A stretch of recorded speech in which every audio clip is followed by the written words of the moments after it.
On December 28, 1956, a story so tragic and horrific would begin that it would soon become known as the crime that shattered Chicago's innocence. The mystery of what really happened to the Grimes sisters is easily one of the most bizarre stories I've covered so far, and the deeper we dig into this rabbit hole, the crazier it gets. We go from a possible police cover-up, to the suspicious characters in the story being involved with the mob, all the way to a judge's car being blown up. This story is gonna be a wild ride.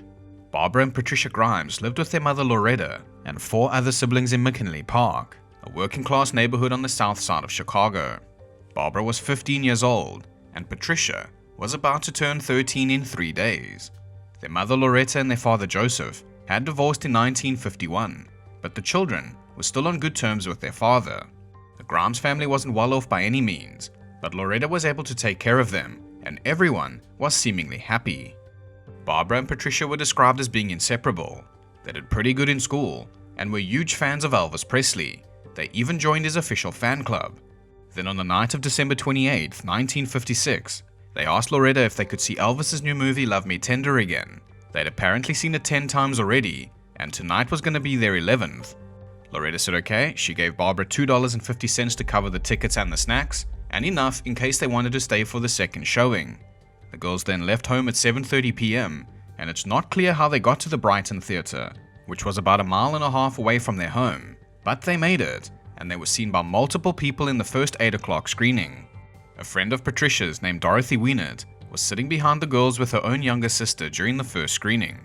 At approximately 9:30 p.m, Love Me Tender ended, and as Dorothy and her sister left the theatre, she saw the Grimes sisters queuing to get more snacks, so clearly, they were planning on staying for the second showing. Dorothy mentioned that they were on their own, nothing was unusual, and they seemed completely fine. Now, since Loretta assumed that they might stay for the second showing, she expected the girls to return home at approximately 11:45 p.m. But when the girls still hadn't arrived home by midnight, Loretta sent their older sister Teresa and their brother Joey to wait by the bus stop closest to their home. After 3 buses went by without the girls getting off, Teresa and Joey got worried and went back home to tell Loretta. Loretta immediately started calling the girls' friends to ask if anyone had seen them.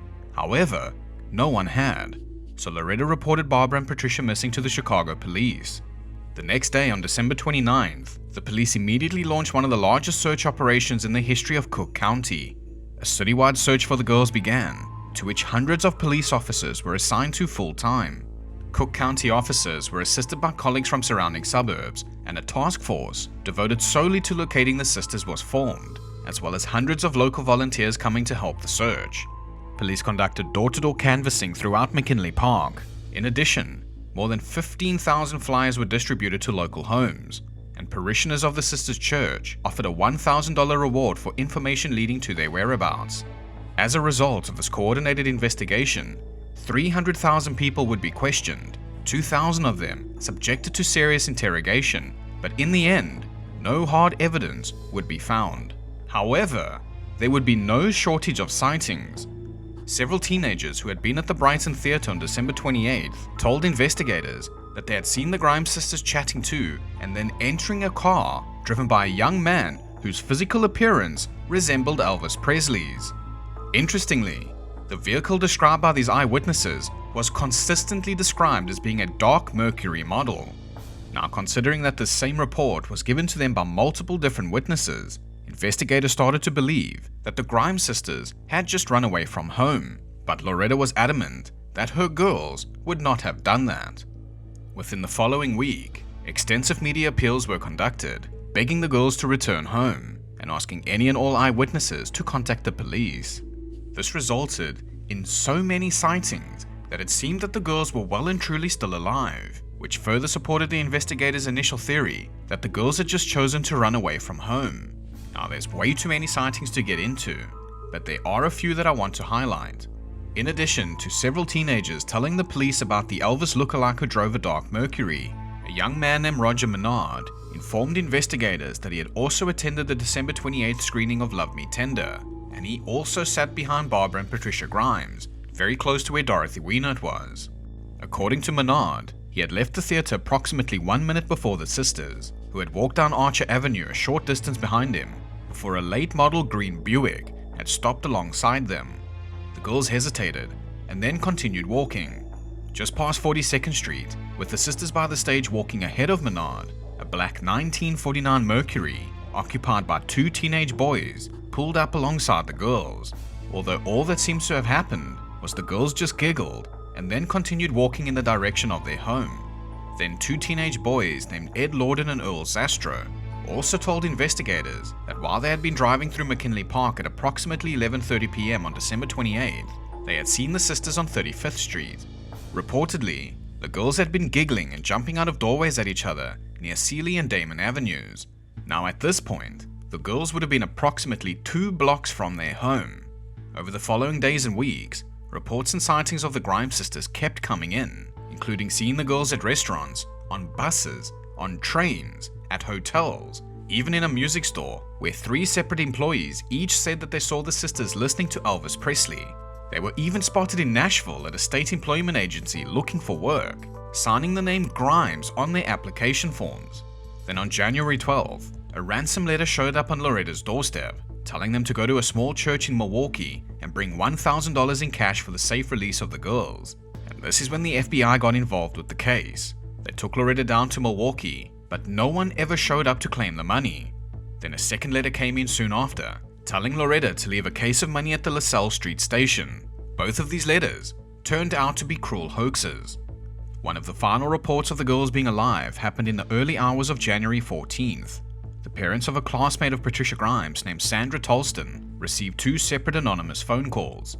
During the first call, nobody at the other end spoke, but during the second call, approximately 15 minutes later, Sandra's mother Anne heard a, quote, frightened and depressed young female voice asking, "Is that you, Sandra? Is Sandra there?" Before Anne could bring her daughter to the phone, the call was terminated. Anne informed investigators that she believed that the caller had been Patricia Grimes.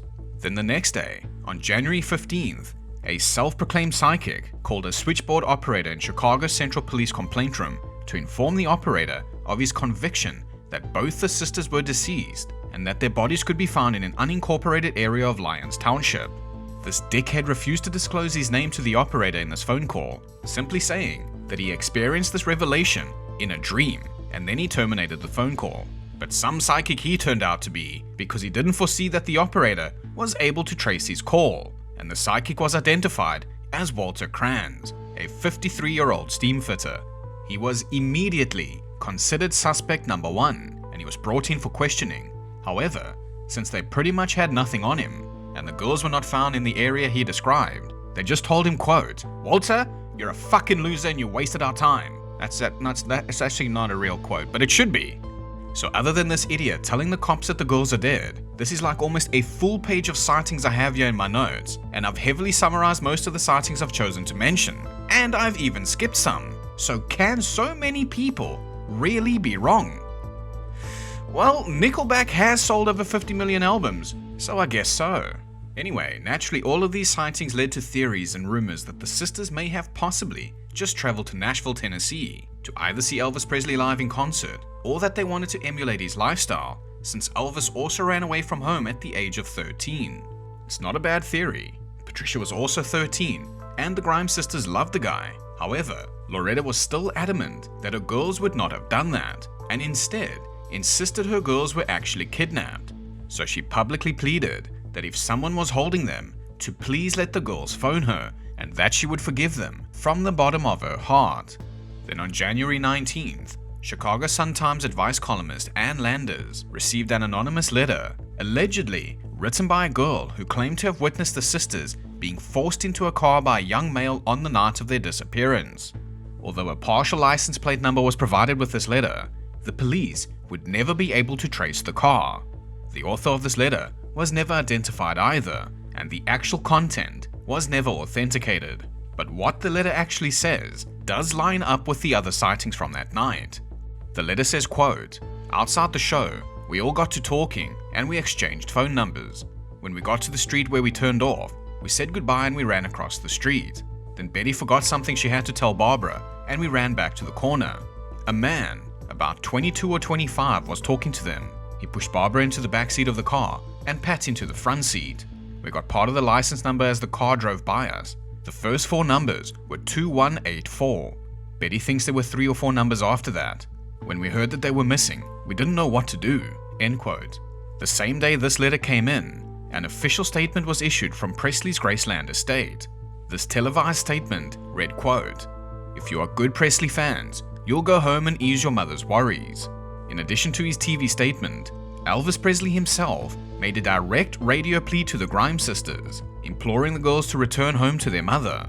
The thing that really fucking sucks about that is that the Grimes sisters probably never heard their idol talking directly to them, because as you probably assume by now, they were actually dead. On January 22nd, 1957, about 3 weeks after the girls disappeared, following a rapid thaw of recent snowfall, a construction worker named Leonard Prescott spotted what he later described as being these flesh-colored things behind a guardrail as he drove along a rural country road named German Church Road. Initially unsure about what he had seen, and believing what he had seen needed a second look, Prescott returned to the site with his wife Marie, who fainted upon taking a closer look at what her husband had found. These flesh-colored things were actually the nude, frozen bodies of the Grimes sisters. Joseph Grimes then had the unfortunate and awful job of coming out to the scene to identify his daughters. Their bodies lay on a flat section of snow-covered ground directly behind the guardrail at Devil's Creek. Barbara lay on her left side, with her legs drawn slightly up towards her torso. Patricia lay on her back, with her body covering her sister's head, and her own head turned sharply to the right. There were 3 wounds that looked to be inflicted by ice picks discovered on Barbara's chest, and injuries resembling blunt force trauma were visible on her head and her face, while numerous injuries resembling bruises were discovered upon Patricia's face and body. It is believed that the sisters had most likely been driven out to this location in a car, with their bodies then being dragged or lifted out of the vehicle, then placed or thrown behind the guardrail.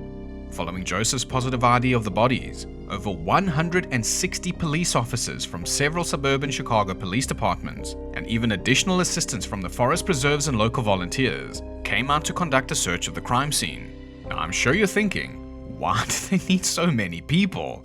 So the search itself was later criticized due to those organizing the search allowing untrained individuals to trample all over any evidence that may have been at the location. So it's not a big surprise that they didn't find any real evidence, probably because they trampled it. So I think it's kind of important to mention right now that according to a retired West Chicago cop named Ray Johnson, the lead investigator on the Grimes sisters case was apparently a guy named Sheldon Tuller.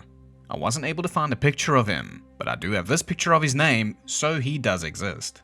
Or did. I don't know, he's probably dead now. But that's important. Sheldon Tuller was not actually a homicide detective, he was a narcotics detective. Now this will make all the other weird things in the story make just a little more sense as we go on. Like for example, orchestrating a massive search and potentially destroying any evidence at the crime scene. Is there a reason he did that? Did he do that on purpose? Maybe. Alright, now here is where shit gets weird. The sisters' autopsies were performed the day following their discovery. 3 separate autopsies were done by 3 experienced forensic pathologists, who each performed 5-hour examinations of each body, and none of them were able to reach agreement on either a date or a cause of death.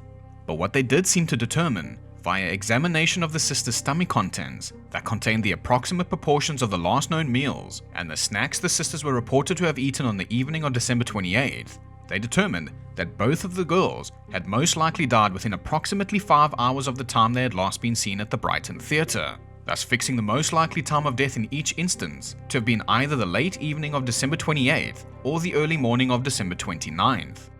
As for the cause of death, they came to the conclusion that it was either caused by secondary shock or exposure, but they also admitted that they reached this conclusion via a process of elimination. In addition, these experts concluded that many of the wounds discovered on the girls' bodies had most likely been inflicted by rodents, and the 3 puncture wounds on Barbara's chest having most likely been inflicted after death. No obviously fatal wounds were discovered upon either girl's body, and toxicology reports revealed that neither girl had been drunk, drugged, or poisoned prior to her death. No items of either sister's clothing were ever found, although their bodies were described by the pathologist as being markedly clean. The autopsies also determined that Barbara likely engaged in intercourse, either consensually or unconsensually, around the time of her death, although no evidence was found that she was violated in any way. Their official death certificates would list their cause of death as murder, with the specific means in both cases being secondary shock resulting from exposure to low temperatures, which had reduced each girl's body temperature, quote, below the critical level compatible with life. But despite these official conclusions, the chief investigator for the Cook County Coroner's Office, a guy named Harry Glass, whose job it was to ensure a thorough and accurate determination of the cause and manner of death, disagreed with the forensic pathologists, saying that the wound marks noted upon the girl's body in their autopsies had neither been adequately investigated or considered, later stating to the media, quote, there had been numerous marks of violence on those girls' faces, strongly indicative of their being the recipient of violence as opposed to post-mortem rodent infestation. He also said that the official time of death was wrong, as evidenced by a thin layer of ice found encrusted upon the girls' bodies that indicated that they had most likely been alive until at least January 7th, 9 days after they disappeared, since only after that date would there have been sufficient snowfall to react with the girls' natural body heat in such a climate to create the layer of ice discovered on their nude bodies.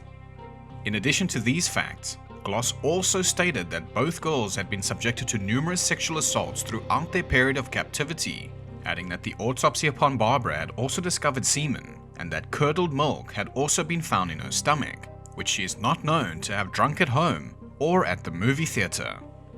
Gloss would also claim that the investigators refused to disclose these details due to a possible desire to protect the girl's reputation and/or spare their mother's feelings. And despite Gloss's insistence that the pathologist had, quote, taken the girls off Madison Street, where they were apparently said to be drinking after their disappearance, and put them into respectability, investigators connected to the case continued to insist that there had been no evidence of either girl being disreputable, being the recipient of extreme violence, or sexual molestation prior to their death. So after refusing to retract his statements, Gloss was fired by Coroner Walter E. McCarran on February 15, 1957. Although he would insist his firing had been politically motivated, strangely, he would later be deputized by Sheriff Joseph D. Lohman, who agreed with Gloss's conviction, believing that the girls had likely been beaten and tortured by a sexual predator who had lured them into his vehicle upon an innocent pretense, and Harry Glass continued to work on the case without pay. So I don't know about you, but who are you willing to believe here? People who can't seem to agree on how these girls died, or the guy who still tried to figure it out even though he wasn't even getting paid to? Well, the theory I'm going to get into later seems to suggest that there was a possible police cover-up here to protect certain dirty individuals with even dirtier secrets, like, you know, those corrupt cops that fucked around with the mob. Alright, now let's get into the suspects. Soon after finding the body of the Grimes sisters, police went straight back to suspect number 1, Walter Kranz. The park described by Kranz in his phone call was actually less than 1 mile away from the true location where the girl's body would be found. When questioned again, Kranz told police that several members of his family and ancestors possessed psychic powers, and that he had experienced this particular vision after a night of heavy drinking. Handwriting experts also believed that he may have written one of the ransom notes Loretta received, but Walter Kranz denied any involvement in the sisters' abduction and murders, and after being subjected to multiple interrogations, he was eventually released again. Now, suspect number 2 was the favorite suspect of our guy Harry Glass.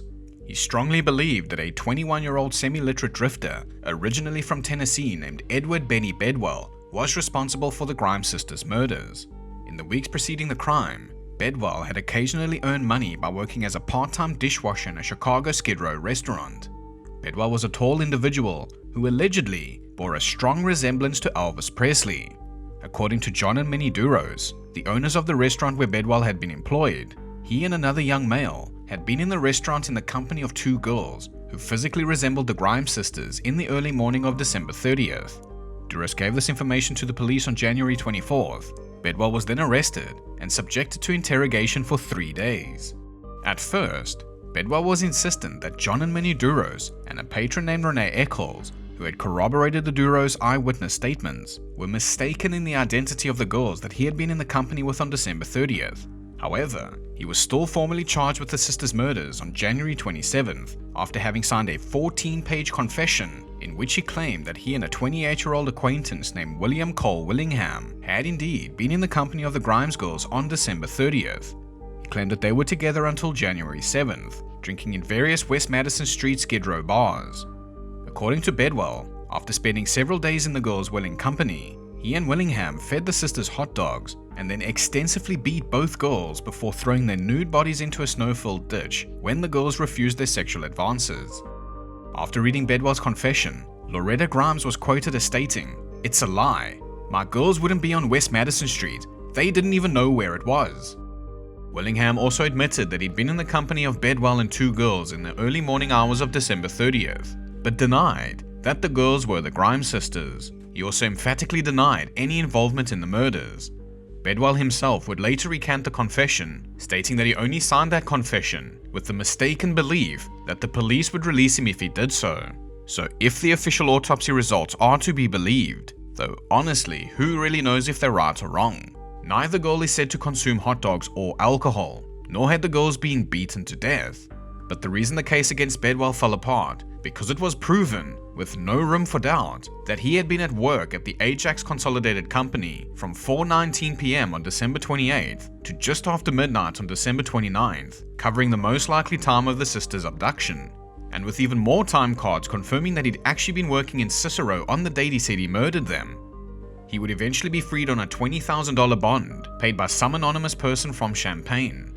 The same year of his acquittal, Bedwell would also be tried for the 1956 assault of a 13-year-old girl in Florida. He would also be acquitted of all charges for this case as well. So did people just have it out for him? Or was he a piece of shit actually doing the things he was accused of? I guess we will never know, but I'm also not convinced that he was the guy behind the murders. The third suspect that police looked into was a 17-year-old kid named Max Flieg. He was initially considered one of the prime suspects, but due to his age, Flieg was protected by laws that prevented juveniles from undergoing polygraph tests.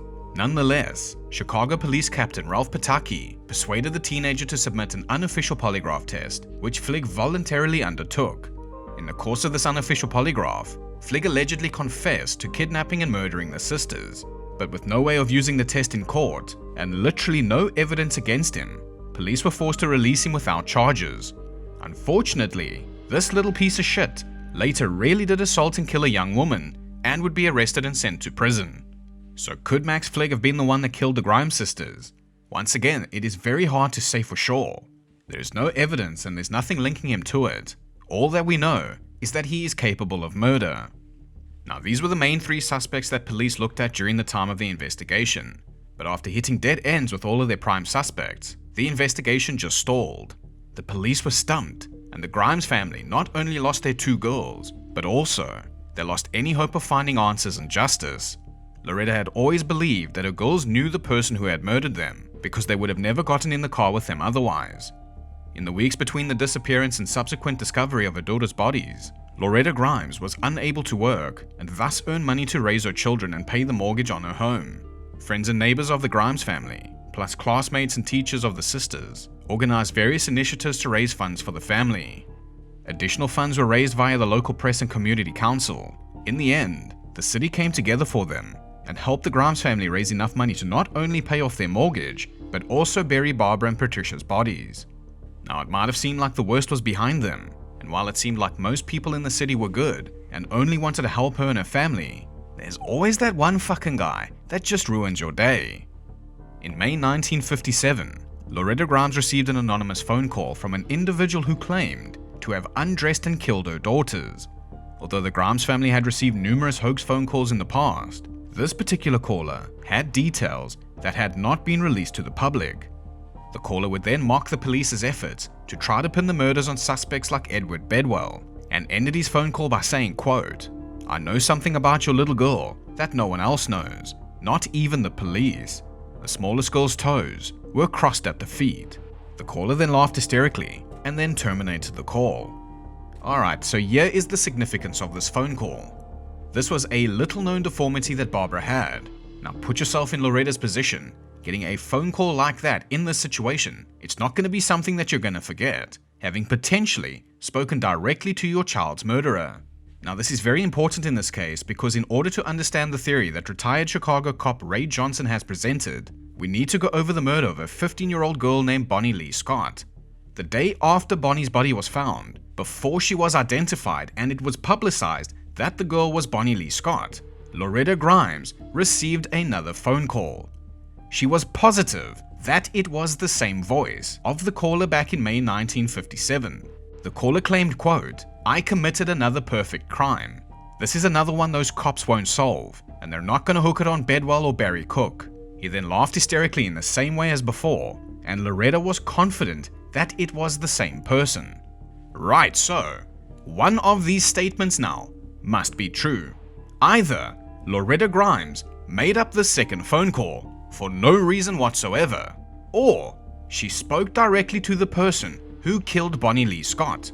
The thing is, there is no way this caller could have known the body was Bonnie Leigh Scott's unless he was the killer, because police still had not identified her yet. They needed to go through dental records, and this person had no reason to call Loretta to tell her that he committed another perfect crime unless he was the one who killed the Grimes sisters, and the person who murdered Bonnie Leigh Scott was Charles Leroy Melquist. Now, to understand just how similar these two crimes are, we have to cover the murder of Bonnie Leigh Scott. About 20 months after the Grimes girls' bodies were discovered, on the evening of September 22nd, 1958, Bonnie Leigh Scott failed to come home. Her grandmother contacted the Addison police, and they started interviewing Bonnie's friends, including Charles Melquist. Melquist told police of a phone call that Bonnie had made to him at his home in Villa Park on the day she disappeared, and she said she was having problems with a boyfriend who was making unwelcome sexual advances. He told police that she often called him when she had personal problems. Later that same night at about 8 p.m., Melquist claimed to have received another phone call, but this time from a male that he didn't recognize, who claimed to be Scott's boyfriend, and that she had jumped out of his car at the intersection of Route 66 and Mannheim Road. That intersection would be Joliet Road and LaGrange Road today. This anonymous voice told Melquist that Bonnie wanted him to pick her up. Melquist claimed that he reluctantly drove to the area but saw no trace of Bonnie. The police at the time thought Melquist's story sounded a bit like bullshit, but they had nothing else to go on. They continued interviewing friends and relatives, but it was the interviews they conducted at the 4D restaurant in Lake Street that added another inconsistency to Melquist's story. Police interviewed a waitress and 4 teenage boys who were with Bonnie on the night she disappeared. The waitress said that all 5 of them were eating there, and after they finished, they went into the parking lot at about 7:30 p.m. and they danced in the parking lot until about 8 p.m. while listening to music from the boys' cars. When they were all getting ready to leave the parking lot, the boys offered Bonnie a ride home, but she refused. So in the police's minds, that would have made it very unlikely that Bonnie would have made an early morning phone call to Melquist, complaining about the sexual advances of a boyfriend, and even more unlikely that she would have gotten a ride from one of these guys and jumped out the car 15 minutes later. For the next week, Melquist took Bonnie's grandmother out in his white 57 convertible to search the area of Route 66 and LaGrange Road. They also drove around all the nearby neighborhoods looking for any sign of Bonnie. On November 15th, about a month and a half later, a group of Boy Scouts from Cicero were on a nature hike in the forest preserves of Palos Hills when they came across the decapitated corpse of a female body. The body was about 15 feet away from the road and hidden from sight behind a guardrail. The police first believed that it could have been the body of Molly Zelko, a newspaper woman who disappeared about 13 months before. However, since the decapitated head's hair was red and Bonnie's hair was also red, after hearing that the police had found a body, Bonnie's grandmother, Mrs. Hutchins, called the police and asked them if it could have been Bonnie Leigh Scott. However, since they were yet to ID the body, Mrs. Hutchins suggested that they speak to Dr. Grimes, who was Bonnie's dentist, so they could compare the dental records of Bonnie to the dental work of the dead girl. Dr. Grimes would soon come back and confirm that the remains of the dead woman were in fact Bonnie Leigh Scott's.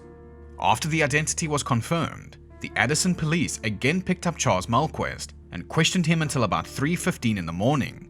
Ultimately, Melquist would eventually ask police to just give him a polygraph test, a pretty bold move because it said he was lying. They then hooked him up to a second polygraph test, and before the end of it, Melquist was confessing in detail how he murdered Bonnie Leigh Scott. According to Melquist's confession, before he left home to pick Bonnie Leigh Scott up, he took a satin throw pillow from his house and he put it into his car. He then drove over to her home in Addison and then drove back to his home in Villa Park. When they were back in the driveway of his home, Melquist said that they became playful and he held the satin pillow over her head and face. He then said, quote, "I held it too long and she smothered.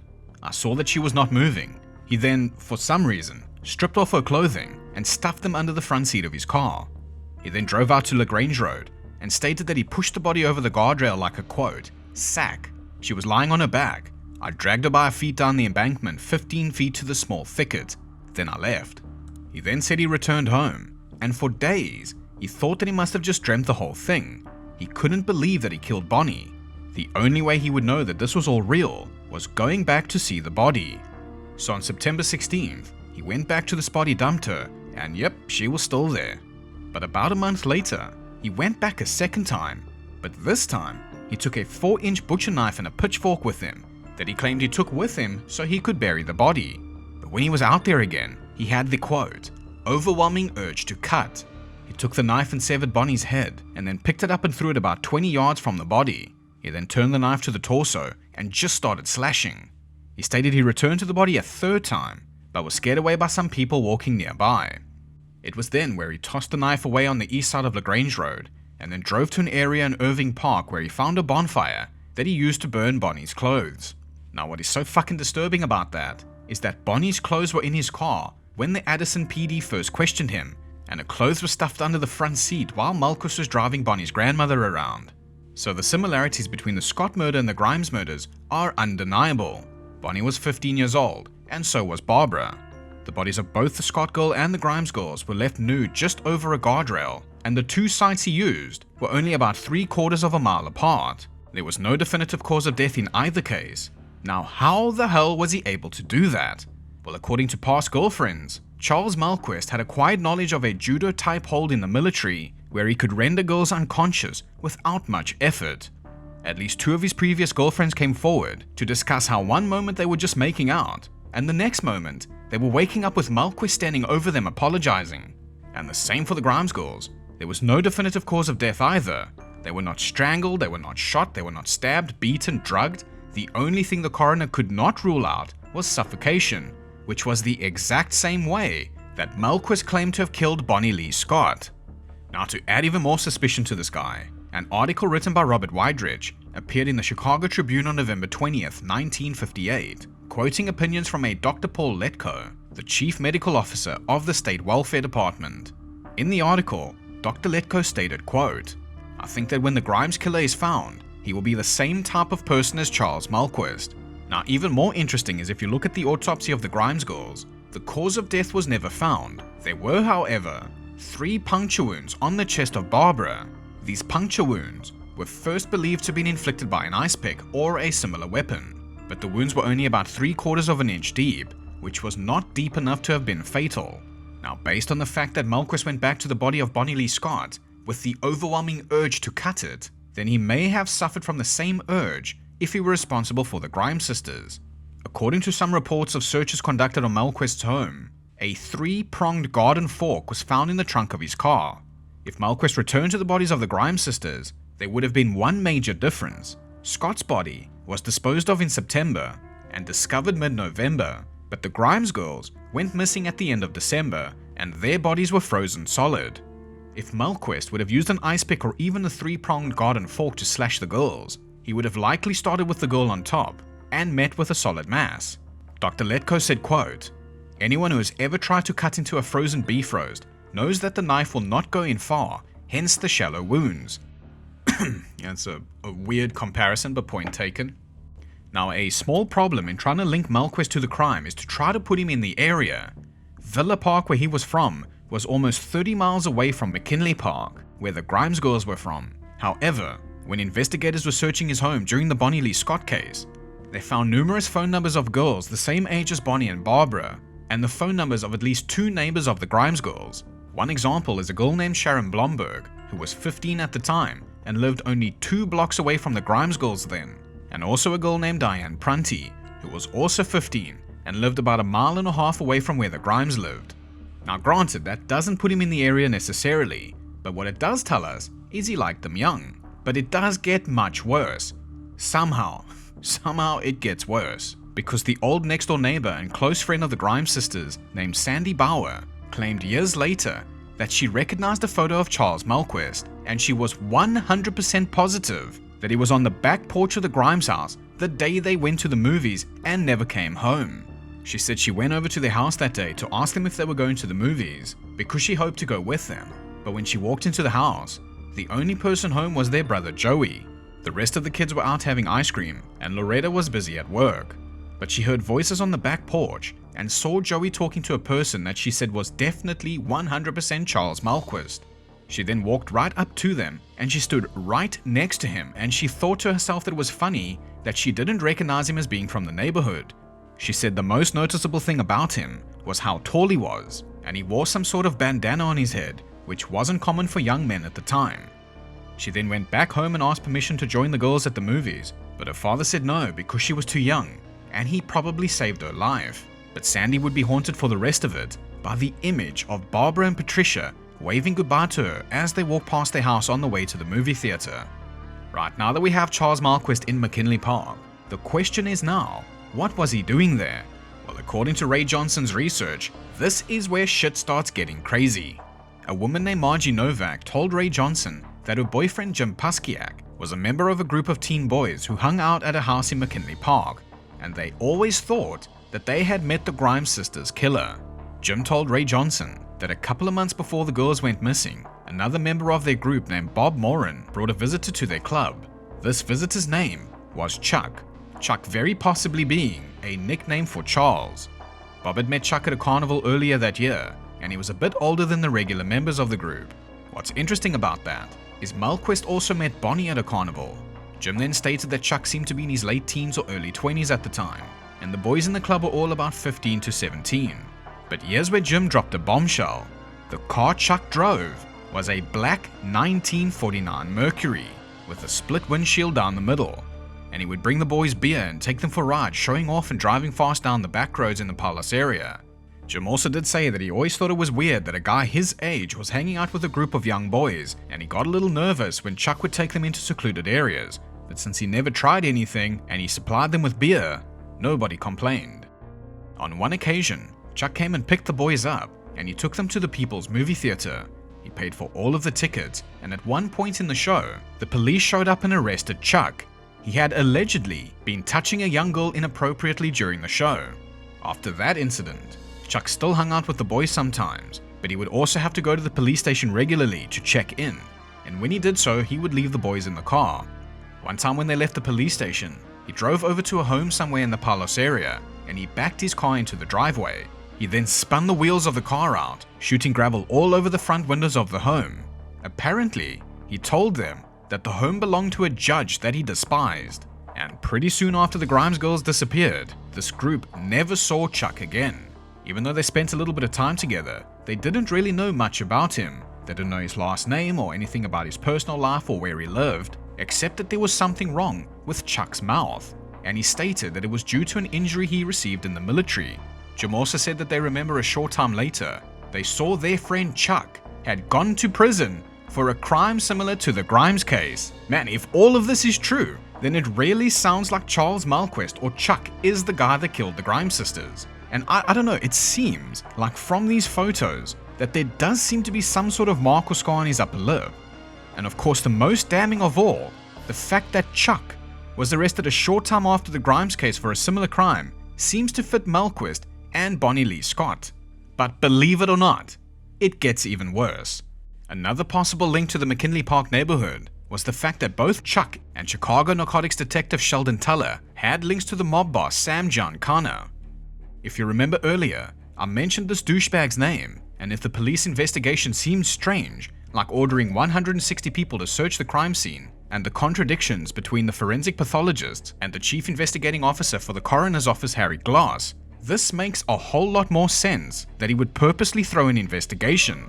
Jim Grimes, the girl's brother, said that he remembered Sheldon Tuller and his partner Miles Cooperman very clearly because they were at the Grimes home quite often. In fact, quite a few police officers were there all day for at least the first couple of months and would play cards with Loretta to pass the time.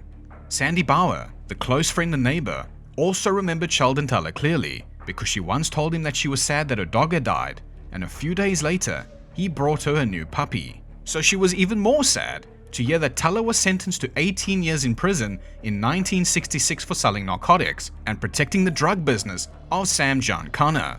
After convicting Sheldon Teller and all the other people involved in this bullshit, Judge Parsons had all the men taken into immediate custody because the head federal prosecutor was receiving death threats over the phone, and there was an attempt made to dynamite the judge's car. Now, Sheldon Teller was also using a guy named Chuck, who was once in the military and who was the same age as Melquist, as an informant at the time of the Grimes murders. It seemed that Chuck's job was to infiltrate local groups of teens who could be potential clients or dealers for Jean Kana, while at the same time finding out who Jean Kana's competition was and giving the information to Teller so that he could make the spectacular drug bust, thereby eliminating Jean Kana's competition and bolstering his own law enforcement career. So Teller would have had a definite motive to throw the investigation to protect someone who was beneficial to both himself and Sam Jean Kana. But my god, it doesn't stop here, the thick plottings, ladies and gentlemen. When you consider the fact that Sheldon Teller was also one of the first people through the door at Melquist's home when the search warrant was executed in the Scott case, and he made sure to grab Melquist's list of contacts, it makes him and Melquist both look even more suspicious. Ray Johnson actually spoke to one of the girls listed in that book, who was a neighbor of the Grimes girls, and she remembered Teller coming to their house and asking why Melquist would have their phone number. She and her mother had no idea how or why Melquist had their phone number, but she also mentioned that Teller started dating her mother for a while after that, even though Teller was married at the time. My god. Now, much of this information could be coincidental, except for the fact that even though Melquist was described in the media as being an unemployed stonemason, he somehow had enough money to get Sam Jean Kana's personal attorney, Robert McDonnell, to represent him in the Bonnie Leigh Scott case. Robert McDonnell was so close to Jean Kana that he married his daughter Antoinette. Now finally, when Melquist was sentenced to 99 years in prison for murdering Bonnie Leigh Scott, he was out of prison after having only served less than 9. Now, although you might think that someone was pulling strings to get him out, it actually seems like he had a pretty normal life after he was released. He got married, he had kids, and he seems to have stayed out of trouble. So the big question then is, was Chuck and Melquist the same person? There seems to be a hell of a lot of coincidences here that suggest that they were, and therefore makes him a very, very good suspect in the Grimes sisters' murders. But of course, there are a few problems. The first one being, no one seems to be able to explain how exactly he was able to abduct and murder both of the girls at the same time. However, if you recall Roger Menard's account of the girls talking to someone in a 1949 Black Mercury, there were 2 teenagers inside that car, so if it was Melquist, he could have had somebody with him. The second issue is kind of a big one, that issue being, you don't just simply leave the mob. While quitting the mob was possible, it was also exceptionally dangerous and hardly ever resulted in a normal life. The mafia or organized crime groups often had strict rules and a culture of loyalty, making it difficult and risky for members to leave without facing serious consequences. So if this is all true, how the hell Melquist got out of the mob is a mystery, and how he got out of prison in less than 9 years is an even bigger one, unless he didn't get out of the mob and he was still working with them going forward. A quick Google search of that brought up literally nothing, so I don't know. But with that said though, I think Ray Johnson is onto something here. There are just too many coincidences. But there is one more piece of shit that I haven't mentioned yet. Now, suspect number 5, just like number 4, wasn't investigated at the time. However, some internet sleuths have pointed this guy out. For suspect number 5, we're gonna have to go all the way back to October 1955, 1 year before the Grimes sisters were murdered. In 1955, 3 young boys named John Schuessler, Anton Schuessler, and Robert Peterson went missing after leaving a movie theater in downtown Chicago. Their bodies were later found in a forest preserve north of the city. They had been beaten, strangled, and their naked bodies were tossed in a ditch. The similarities with the Grimes sisters' murders caused some to think the perpetrator might have been the same. The Schuessler-Peterson murders were finally solved in 1995 though, and a stable hand named Kenneth Hansen was tried and convicted. Now, although the crimes occurred relatively close in time and have a lot of similarities, the MO is different. Hansen murdered the boys violently, whereas the coroner had difficulty even assigning a cause of death to the Grimes sisters. Now, it's unclear if the police explored a link between the 2 crimes, but since the Grimes case is still unsolved, it's safe to say that he either didn't do it, they couldn't get him to confess to it, or they didn't explore it. But considering that Kenneth Hansen was one, convicted of a very similar crime. 2 was reportedly at the same movie theater at the same time as the Grimes girls when they disappeared. And 3 leased the land where their bodies were found makes a very, very compelling case against him too. Unfortunately, Kenneth Hansen died in prison in 2007. Actually, not unfortunately, fuck him. But if he was responsible, he didn't confess to it is what I mean. And Charles Melquist died in 2010.